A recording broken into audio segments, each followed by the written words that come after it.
देश के करोड़ों वरिष्ठ नागरिकों, विशेषकर ईपीएस 95 पेंशन योजना से जुड़े पेंशन धारकों के लिए आज का दिन उम्मीद, राहत और भरोसे का संदेश लेकर आया है।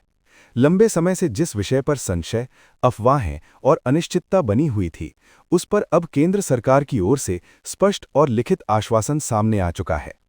प्रधानमंत्री नरेंद्र मोदी के नेतृत्व में केंद्रीय न्यासी मंडल यानी सीबीटी द्वारा लिए गए निर्णयों और उसके बाद श्रम एवं रोजगार मंत्री मनसुख मांडविया की मीडिया ब्रीफिंग ने ये साफ कर दिया है कि ईपीएस 95 पेंशनरों की मांगों को अब टाला नहीं जाएगा, बल्कि उन्हें चरणबद्ध तरीके से पूरा किया जाएगा।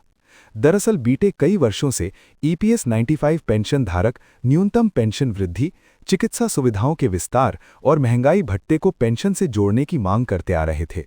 वर्तमान में मात्र 1000 रुपए की पेंशन में जीवन यापन करना कितना कठिन है, ये बात न सिर्फ पेंशन धारक बल्कि सरकार भी भली भांति समझती है।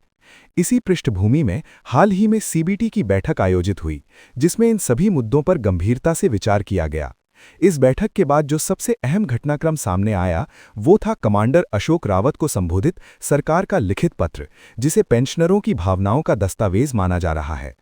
श्रम एवं रोजगार मंत्री मनसुख मांडविया ने मीडिया को संबोधित करते हुए कहा कि ये पत्र कोई सामान्य मांग पत्र नहीं था, बल्कि देश के उन करोड़ों श्रमिकों की जीवन भर की मेहनत, त्याग और योगदान की गवाही था, जिन्होंने अपने पसीने से भारत की औद्योगिक, परिवहन, बैंकिंग, शिक्षा और सेवा क्षेत्रों की नींव रखी।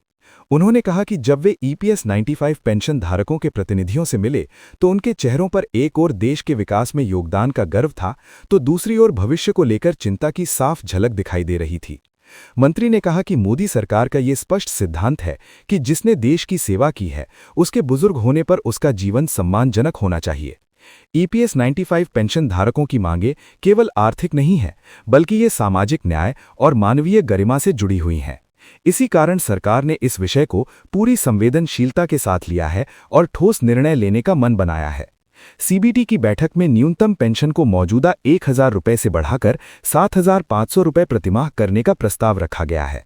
इसके साथ साथ महंगाई भत्ता यानी डीए को भी अपनी पेंशन से जोड़ने की सहमति बनी है, ताकि भविष्य में जैसे जैसे महंगाई बढ़े, वैसे वैसे पेंशन में स्वतः वृद्धि होती रहे। मंत्री ने स्पष्ट किया कि ये कोई अस्थायी समाधान नहीं होगा,